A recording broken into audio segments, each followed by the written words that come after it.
ನಮಸ್ಕಾರ ಸ್ನೇಹಿತರೆ, ಹೇಗಿದ್ರೆ ಎಲ್ಲರೂ ಚೆನ್ನಾಗಿದ್ರು ಅನ್ಕೊಂಡು ಸ್ನೇಹಿತರೆ. ಎಲ್ರಿಗೂ ಎಸ್ ಪಿ ಬಿ ಮೀಡಿಯಾದ ಮತ್ತೊಂದು ವಿಡಿಯೋಗೆ ತಮಗೆಲ್ರಿಗೂ ಸ್ವಾಗತ ಸುಸ್ವಾಗತ.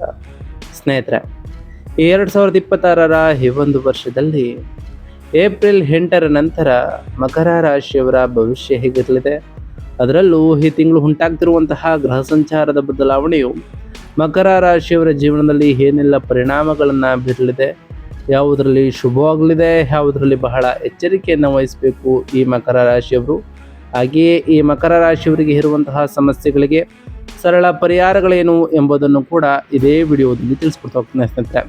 ಹಾಗೆ ನಿಮ್ಮ ಜೀವನದ ವಿವಿಧ ಅಂಶಗಳಾದಂತಹ ವೃತ್ತಿ, ಆರೋಗ್ಯ, ವೈವಾಹಿಕ ಜೀವನ, ಆರ್ಥಿಕ ಸ್ಥಿತಿ, ಕೌಟುಂಬಿಕ ಜೀವನ, ವ್ಯವಹಾರ ಮತ್ತು ಶಿಕ್ಷಣಕ್ಕೆ ಸಂಬಂಧಪಟ್ಟಂತೆಯೇ ಈ ಏಪ್ರಿಲ್ 8ರ ನಂತರ ಏನೆಲ್ಲ ಬದಲಾವಣೆಗಳು ಆಗಲಿದೆ ಎಂಬುದರ ಸಂಪೂರ್ಣ ಮಾಹಿತಿಯನ್ನು ಇದೇ ವಿಡಿಯೋದಲ್ಲಿ ತಿಳಿಸ್ಕೊಡ್ತಾ ಹೋಗ್ತಾನೆ. ಆದ್ದರಿಂದ ವಿಡಿಯೋನ ಸ್ಕಿಪ್ ಮಾಡದೆ ಇಲ್ಲಿಂದ ಕೊನೆ ತನಕ ನೋಡ್ತಾ ಬನ್ನಿ. ಸ್ಕಿಪ್ ಮಾಡಿ ವಿಡಿಯೋನ ನೋಡೋದ್ರಿಂದ ಅಷ್ಟು ಇನ್ಫಾರ್ಮೇಷನ್ ಅರ್ಥ ಆಗೋದಿಲ್ಲ. ಸೊ ಫಸ್ಟಿಂದ ಎಂಡ್ ತನಕ ವಿಡಿಯೋನ ವಾಚ್ ಮಾಡಿ. ಹಾಗೆ ನಮ್ಮ ಈ ವಿಡಿಯೋ ಇಷ್ಟ ಆಗಿತ್ತು ಅಂದರೆ ವಿಡಿಯೋಗೆ ಒಂದು ಲೈಕ್ ಮಾಡಿ. ಯಾರೇನು ನಮ್ಮ ಚಾನಲ್ನ ಸಬ್ಸ್ಕ್ರೈಬ್ ಮಾಡ್ಕೊಂಡಿಲ್ಲ ಅವರು ಈಗಲೇ ಸಬ್ಸ್ಕ್ರೈಬ್ ಮಾಡ್ಕೊಳ್ಳಿ ಸ್ನೇಹಿತರೆ. ಸಬ್ಸ್ಕ್ರೈಬ್ ಮಾಡ್ಕೊಂಡು ಪ್ರತಿನಿತ್ಯ ವಿಡಿಯೋ ವಾಚ್ ಮಾಡಿರೋರಿಗೆ ಥ್ಯಾಂಕ್ ಯು ಸೋ ಮಚ್ ಅಂತ ಹೇಳ್ತಾ, ಹಾಗಾದರೆ ಈ ಏಪ್ರಿಲ್ ತಿಂಗಳು ಈ ಮಕರ ರಾಶಿಯವರಿಗೆ ಹೇಗಿರಲಿದೆ ಎಂಬುದನ್ನು ಮೊದಲನೇದಾಗಿ ನೋಡ್ತಾ ಬರೋಣ. ಹೌದು ಸ್ನೇಹಿತರೆ, ಈ ಏಪ್ರಿಲ್ 2026 ಮಕರ ರಾಶಿಯವರ ಜೀವನದಲ್ಲಿ ಧೈರ್ಯ ಮತ್ತು ಸಾಧನೆಯ ಆಳವಾದಂತಹ ಸಂಕೇತವನ್ನು ತರಲಿದೆ ಅಂತಲೇ ಹೇಳ್ಬೋದು. ನಿಮ್ಮ ಲಗ್ನದ ಅಧಿಪತಿ ಶನಿಯು ನಿಮ್ಮ 3ನೇ ಮನೆಯಲ್ಲಿ ಧೈರ್ಯ ಮತ್ತು ಉಪಕ್ರಮಗಳ ಮನೆಯಲ್ಲಿ ಮೀನ ರಾಶಿಯಲ್ಲಿ ಪ್ರಬಲವಾಗಿ ಸ್ಥಾನವನ್ನು ಪಡೆದಿದ್ದಾರೆ.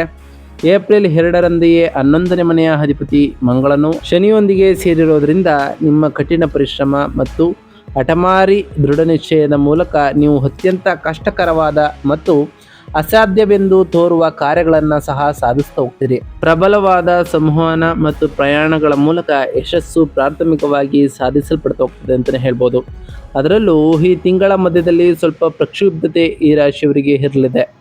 ಅಂದರೆ ಏಪ್ರಿಲ್ 14ರಂದು 8ನೇ ಮನೆಯ ಅಧಿಪತಿಯಾದಂತಹ ಸೂರ್ಯನು 4ನೇ ಮನೆಯಲ್ಲಿ ಉಚ್ಚ ಸ್ಥಿತಿಯಲ್ಲಿ ತಲುಪುವ ಕಾರಣ ಇದು ಮನೆಯಲ್ಲಿ ಸ್ವಲ್ಪ ಅಶಾಂತಿಯನ್ನು ತರಬಹುದು ಮತ್ತು ನಿಮ್ಮ ತಾಯಿಯ ಆರೋಗ್ಯದ ಕಡೆ ಹೆಚ್ಚಿನ ಗಮನ ಹರಿಸುವಂತಹ ಅಗತ್ಯವೂ ಕೂಡ ಇರಲಿದೆ ಅಂತಲೇ ಹೇಳ್ಬೋದು. ಆದರೆ ಏಪ್ರಿಲ್ 19ರಂದು ನಿಮ್ಮ ಯೋಗಕಾರಕ ಶುಕ್ರನು ತನ್ನ ಸ್ವಂತ 5ನೇ ಮನೆಯಲ್ಲಿ ಪ್ರವೇಶಿಸಿದ ತಕ್ಷಣ ಈ ಎಲ್ಲ ಆತಂಕಗಳು ಮಾಯವಾಗ್ತಾ ಹೋಗ್ತವೆ. ನಿಮ್ಮ ವೃತ್ತಿ, ಸೃಜನಶೀಲ ಕೌಶಲ್ಯಗಳು ಮತ್ತು ವೈಯಕ್ತಿಕ ಜೀವನವನ್ನು ನಂಬಲಾಗದಷ್ಟು ಸುಂದರವಾದಂತಹ ಹಾದಿಗೆ ಇದು ತಿರುಗಿಸಲಿದೆ ಅಂತಲೇ ಹೇಳ್ಬೋದು ಈ ತಿಂಗಳು. ಹಾಗಾದರೆ ಈ ಮಕರ ರಾಶಿಯವರಿಗೆ ಈ ಏಪ್ರಿಲ್ ತಿಂಗಳಲ್ಲಿ ಇರತಕ್ಕಂತಹ ಪ್ರಮುಖ ಗ್ರಹ ಸಂಚಾರಗಳು ಹೇಗಿರಲಿದೆ, ಏನೆಲ್ಲ ಬದಲಾವಣೆಗಳನ್ನು ತರಲಿದೆ ಎನ್ನುವುದರ ವಿಚಾರಕ್ಕೆ ಬರೋದಾದರೆ, ಮೊದಲನೇದಾಗಿ ಮಂಗಳ ಗ್ರಹದ ವಿಚಾರಕ್ಕೆ ಬರೋದಾದರೆ 3ನೇ ಮನೆಯ ಮೀನ ರಾಶಿಯಲ್ಲಿ ಏಪ್ರಿಲ್ 2ರಂದೇ ಪ್ರವೇಶವನ್ನು ಮಾಡಿರ್ತಕ್ಕಂತಹ ಮಂಗಳನು ಸ್ವಪ್ರಯತ್ನದ ಮೂಲಕ ಲಾಭಗಳನ್ನು ಕಾಣ್ತಾ ಬರ್ತೀರಿ. ಪ್ರಯಾಣಗಳು ಕೂಡ ಉತ್ತಮವಾಗಿರಲಿದೆ. ಉಗ್ರ ದೃಢ ನಿಶ್ಚಯವನ್ನು ಮಾಡ್ತಾ ಹೋಗ್ತೀರಿ. ನೆರೆಯವರೊಂದಿಗೆ ಜಗಳಗಳು ಕೂಡ ಈ ಟೈಮ್ನಲ್ಲಿ ಉಂಟಾಗ್ಬೋದು ಅಂತಲೇ ಹೇಳ್ಬೋದು. ಇನ್ನು ಬುಧ ಗ್ರಹದ ವಿಚಾರಕ್ಕೆ ಬರೋದಾದರೆ 3ನೇ ಮನೆಯಲ್ಲಿ ನೀಚ ಸ್ಥಾನದಲ್ಲಿ ಇರತಕ್ಕಂತಹ ಬುಧನು ಸಂವಹನದಲ್ಲಿ ಅಂತರವನ್ನು ತರಲಿದ್ದು ಒಪ್ಪಂದಗಳಲ್ಲಿ ವಿಳಂಬ, ಪ್ರಯಾಣದ ಸಮಯದಲ್ಲಿ ಎಚ್ಚರಿಕೆಯನ್ನು ಕೂಡ ಈ ರಾಶಿಯವರಿಗೆ ನೀಡಲಿದ್ದಾರೆ ಅಂತಲೇ ಹೇಳ್ಬೋದು. ಇನ್ನು ಸೂರ್ಯಗ್ರಹದ ವಿಚಾರಕ್ಕೆ ಬರೋದಾದರೆ 4ನೇ ಮನೆಯಲ್ಲಿ ಉಚ್ಚ ಸ್ಥಾನದಲ್ಲಿ ಇರತಕ್ಕಂತಹ ಸೂರ್ಯನು ನಿಮ್ಮ ಮನೆಯಲ್ಲಿ ಹಠಾತ್ ಬದಲಾವಣೆಗಳನ್ನು ತರಲಿದ್ದಾನೆ. ತಾಯಿಯ ಆರೋಗ್ಯದ ಸಮಸ್ಯೆಗಳು ಕೂಡ ಈ ರಾಶಿಯವರಿಗೆ ಉಂಟಾಗಬಹುದು. ಹಾಗೆಯೇ ಪಿತ್ರಾರ್ಜಿತ ಆಸ್ತಿಯಿಂದ ಉತ್ತಮ ಧನಲಾಭವನ್ನು ಕೂಡ ಕಾಣಲಿದ್ದೀರಿ. ಇನ್ನು ಶುಕ್ರಗ್ರಹದ ವಿಚಾರಕ್ಕೆ ಬರೋದಾದರೆ 5ನೇ ಮನೆಯ ಸ್ವಕ್ಷೇತ್ರದಲ್ಲಿ ಇರತಕ್ಕಂತಹ ಶುಕ್ರನು ಈ ರಾಶಿಯವರ ಜೀವನದಲ್ಲಿ ಕೆಲಸದಲ್ಲಿ ಪ್ರತಿಭೆಗೆ ಮನ್ನಣೆಯನ್ನು ತರಲಿದ್ದಾರೆ. ಹೆಚ್ಚಿನ ಸೃಜನಶೀಲತೆಯು ಕೂಡ ಹೆಚ್ಚಾಗಲಿದ್ದು ಮಕ್ಕಳಿಂದ ಸಂತೋಷವನ್ನು ಕೂಡ ಕಾಣುವುದರ ಜೊತೆಗೆ ಪ್ರೀತಿಯಲ್ಲಿ ಯಶಸ್ಸನ್ನು ಕೂಡ ಕಾಣಲಿದ್ದಾರೆ ಅಂತಲೇ ಹೇಳ್ಬೋದು. ಇದರಿಂದ ಸಾಕಷ್ಟು ಬದಲಾವಣೆಗಳನ್ನು ಈ ರಾಶಿಯವರು ಕಾಣ್ತಾ ಬರ್ತೀರಿ. ಹಾಗೆಯೇ ನೀವು ಅಂದುಕೊಂಡಿರುವಂತಹ ಕಾರ್ಯಗಳು ಕೂಡ ಯಾವುದೇ ಅಡೆತಡೆ ಇಲ್ಲದೆ ನೆರವೇರ್ತಾ ಬರ್ತದೆ ಸ್ನೇಹಿತರೆ. ಹಾಗಾದರೆ ಈ ಏಪ್ರಿಲ್ 8ರ ನಂತರ ಈ ರಾಶಿಯವರ ಉದ್ಯೋಗ ಮತ್ತು ವೃತ್ತಿಯ ಸ್ಥಾನ ಹೇಗಿರಲಿದೆ, ಲಾಭವನ್ನು ತಂದುಕೊಡ್ಲಿದೆಯಾ ಉದ್ಯೋಗದಲ್ಲಿ ಅಂತ ನೋಡ್ತಾ ಬರೋದಾದರೆ, ನಿಮ್ಮ ಲಗ್ನದ ಅಧಿಪತಿ ಶನಿಯು 3ನೇ ಮನೆಯಲ್ಲಿ ಪ್ರಬಲವಾಗಿ ನೆಲೆಸಿ ಇರೋದರಿಂದ ಕಚೇರಿಯಲ್ಲಿ ನಿಮ್ಮ ಕಠಿಣ ಪರಿಶ್ರಮಕ್ಕೆ ಮಿತಿಗಳು ಇರುವುದಿಲ್ಲ. ಏಪ್ರಿಲ್ 2ರಂದೆಯೇ ಮಂಗಳನು ಕೂಡ ಅಲ್ಲಿ ಸೇರಿರೋದ್ರಿಂದ ನೀವು ಉಪಕ್ರಮವನ್ನು ತೆಗೆದುಕೊಳ್ತಾ ಹೋಗ್ತೀರಿ ಮತ್ತು ನಿಮ್ಮ ಸಹೋದ್ಯೋಗಿಗಳಿಗಿಂತ ಮುಂಚಿತವಾಗಿ ಎಲ್ಲ ಜವಾಬ್ದಾರಿಗಳನ್ನು ಉತ್ಸಾಹದಿಂದ ಹೆಗಲಿಗೆ ಹಾಕಿಕೊಳ್ತಾ ಹೋಗ್ತೀರಿ ಅಂತಲೇ ಹೇಳ್ಬೋದು. ಕೆಲಸದ ಒತ್ತಡದ ಹೊರತಾಗಿಯೂ ನೀವು ದಣಿವರಿಯದೆ ಕೆಲಸವನ್ನು ಮಾಡ್ತಾ ಹೋಗ್ತೀರಿ ಅಂತಲೇ ಹೇಳ್ಬೋದು. ಅದರಲ್ಲೂ ಈ ಏಪ್ರಿಲ್ 14ರಂದು 8ನೇ ಮನೆಯ ಅಧಿಪತಿ ಸೂರ್ಯನು 4ನೇ ಮನೆಯಲ್ಲಿ ಉಚ್ಚ ಸ್ಥಾನದಲ್ಲಿ ಇರೋ ಕಾರಣ ಮತ್ತು ನಿಮ್ಮ 10ನೇ ಮನೆಯ ಕರ್ಮದ ಮನೆಯ ಮೇಲೆ ನೇರ ದೃಷ್ಟಿಯೂ ಕೂಡ ಬೀರೋ ಕಾರಣ ಇದು ನಿಮ್ಮ ವೃತ್ತಿಪರ ಜೀವನದಲ್ಲಿ ಹಠಾತ್ ವರ್ಗಾವಣೆ ಅಥವಾ ನಿಮ್ಮ ಮೇಲಾಧಿಕಾರಿಗಳಲ್ಲಿ ಬದಲಾವಣೆಯಂತಹ ಅನಿರೀಕ್ಷಿತ ಬದಲಾವಣೆಗಳನ್ನು ಕೂಡ ಪ್ರಚೋದಿಸಬಹುದಾಗಿದೆ. ಆದರೆ ಹೆದರುವ ಅಗತ್ಯವೂ ಕೂಡ ಇರೋದಿಲ್ಲ. ಏಪ್ರಿಲ್ 19ರಂದು ನಿಮ್ಮ 10ನೇ ಮನೆಯ ಕರ್ಮಾಧಿಪತಿ ಶುಕ್ರ 5ನೇ ಮನೆಯಲ್ಲಿ ಅಪಾರ ಶಕ್ತಿಯನ್ನು ಪಡಿತಾ ಹೋಗ್ತಾರೆ. ಇದು ನಿಮ್ಮ ಬುದ್ಧಿಶಕ್ತಿ ಮತ್ತು ಕಾರ್ಯವಿಧಾನವು ಇನ್ನೂ ಹೆಚ್ಚು ಆಡಳಿತ ಮಂಡಳಿಯಲ್ಲಿ ಬೆರಗುಗೊಳಿಸುವಂತೆ ಮಾಡಲಿದೆ ಅಂತಲೇ ಹೇಳ್ಬೋದು. ನಿಮಗೆ ನ್ಯಾಯಯುತವಾಗಿ ಸಲ್ಲಬೇಕಾದ ಬಡ್ತಿಯು ಗೌರವಾನ್ವಿತವಾಗಿ ನಿಮಗೆ ಬಳಿಗೆ ಬರಲಿದೆ ಅಂತಲೇ ಹೇಳ್ಬೋದು ಸ್ನೇಹಿತರೆ. ಇದರಿಂದ ಸಾಕಷ್ಟು ಬದಲಾವಣೆಗಳನ್ನು ಕಾಣ್ತಾ ಬರ್ತೀರಿ ಅಂತಲೇ ಹೇಳ್ಬೋದು. ಇನ್ನು ಈ ರಾಶಿಯವರ ವ್ಯಾಪಾರ ಮತ್ತು ಸ್ವಯಂ ಉದ್ಯೋಗದ ವಿಚಾರಕ್ಕೆ ಬರೋದಾದರೆ, ಈ ರಾಶಿಯ ವ್ಯಾಪಾರ ಮಾಲೀಕರಿಗೆ ಈ ಏಪ್ರಿಲ್ ತಿಂಗಳು ಲೆಕ್ಕಾಚಾರದ ಅಪಾಯಗಳು ಮತ್ತು ಘನಲಾಭದ ಮಿಶ್ರಣಗಳು ಕೂಡ ಇರಲಿದೆ.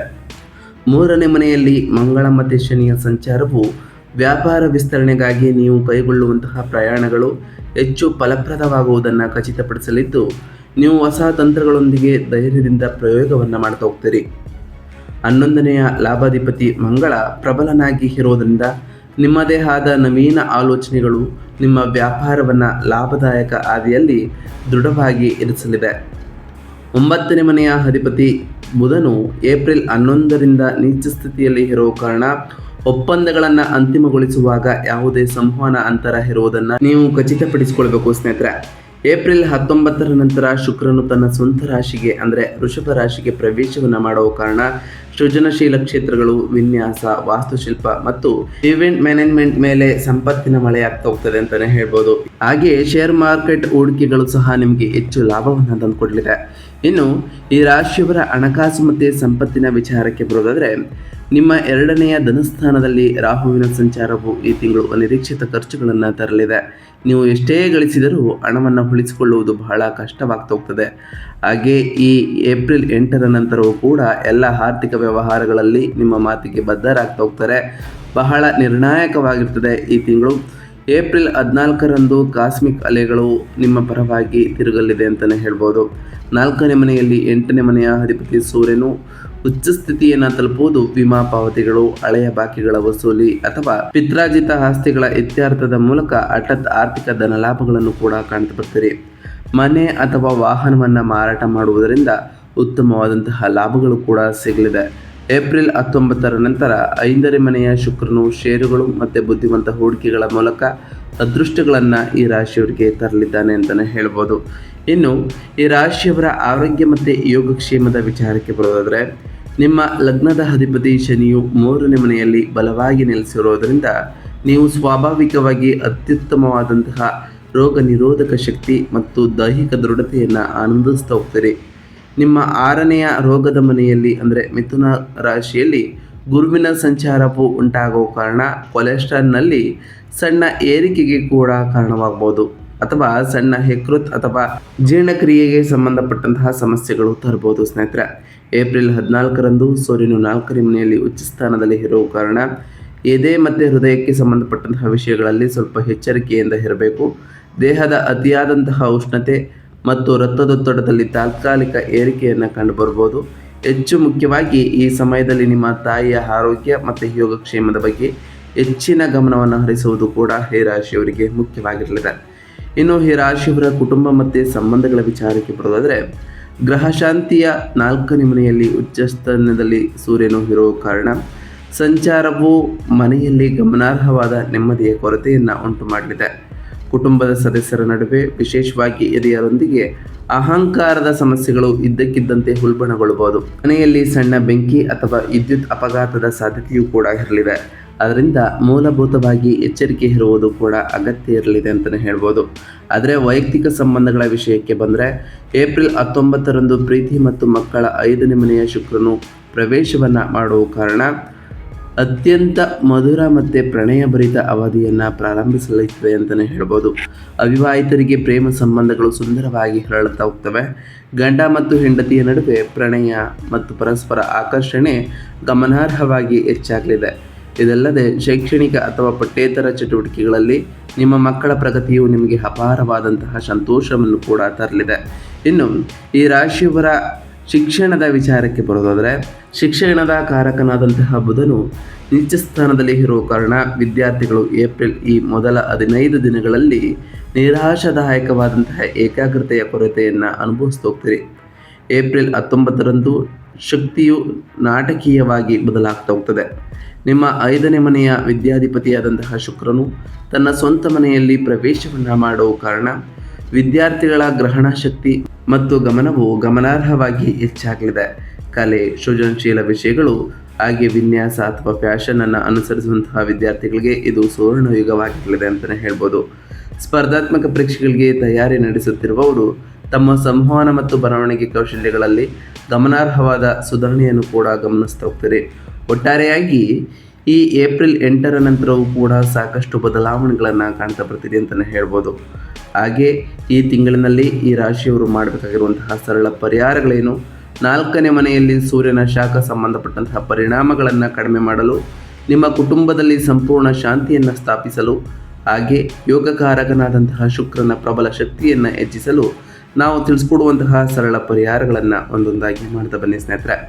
4ನೇ ಮನೆಯಲ್ಲಿ ರೂಪುಗೊಂಡ ಉಷ್ಣ ಸಂಬಂಧಪಟ್ಟಂತಹ ದೋಷಗಳನ್ನು ತಪ್ಪಿಸಲು, ಹಾಗೆ ತಾಯಿಯ ಆರೋಗ್ಯವನ್ನು ರಕ್ಷಿಸಲು ಪ್ರತಿದಿನ ಶಿವ ಪಂಚಾಕ್ಷರಿ ಮಂತ್ರವನ್ನು ಪಠಿಸಿ ಪ್ರತಿ ಸೋಮವಾರದಂದು ಶಿವನಿಗೆ ಜಲಾಭಿಷೇಕವನ್ನು ಮಾಡಿ ಓಂ ನಮಃ ಶಿವಾಯ ಎಂಬ ಮಂತ್ರವನ್ನು ಜಪಿಸಿ ಸ್ನೇಹಿತರೆ. 2ನೇ ಮನೆಯಲ್ಲಿ ರಾಹುವಿನಿಂದ ಕಠಿಣವಾದ ಮಾತನಾಡುವುದನ್ನು ತಡೆಯಲು ಮತ್ತು ಆರ್ಥಿಕ ನಷ್ಟವನ್ನು ಸಕ್ರಿಯವಾಗಿ ತಪ್ಪಿಸಲು ನಿಯಮಿತವಾಗಿ ದುರ್ಗಾದೇವಿಯನ್ನು ಪೂಜಿಸಿ ಶುಕ್ರನ ಪ್ರಬಲ ಯೋಗಕಾರಕನಾದಂತಹ ಆಶೀರ್ವಾದವನ್ನು ಸಂಪೂರ್ಣವಾಗಿ ಪಡೆಯಲು ಶುಕ್ರವಾರದಂದು ಬಡ ವಿವಾಹಿತ ಮಹಿಳೆಯರು ಅಥವಾ ಸಣ್ಣ ಮಕ್ಕಳಿಗೆ ಸಿಹಿ ತಿಂಡಿಗಳು ಅಥವಾ ಬಟ್ಟೆಗಳನ್ನು ವಿತರಿಸಿ ಸ್ನೇಹಿತರೆ. ಇದರಿಂದ ಸಾಕಷ್ಟು ಬದಲಾವಣೆಗಳನ್ನು ಕಾಣ್ತಾ ಬರ್ತೀರಿ.